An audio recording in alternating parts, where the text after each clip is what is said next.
আমারে আন্তর্জাতিক মুফাসসির না বললে কষ্ট পাই, আমাকে হাজী সাহেব না বললে কষ্ট পাই, আমাকে খতিব সাহেব না বললে বড় কষ্ট পাই। আমি প্রিন্সিপাল, আমি মুফতি সাহেব, আমি মুহাদ্দিস, এটা দাবি করে কত গর্ববোধ করি, কত অহংকার।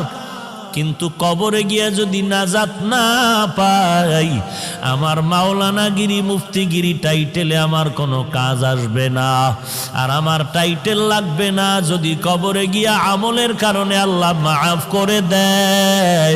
আমি মাওলানা হওয়ারও দরকার নাই, মুফাসসির মুহাদ্দিস হওয়ারও দরকার নাই, আমার মতো ভালো জমিনে দুনিয়ায় আর কেউ হতে পারবে না। এরে নবীর উম্মতের দল, দিল্লি শাহী জামে মসজিদের মধ্যে খতিব হলেন শাহ ওলিউল্লাহ মুহাদ্দিসে দেহলভী রহমাতুল্লাহ আলাইহি। জুমার নামাজের খুতবায় যখন দাঁড়ায়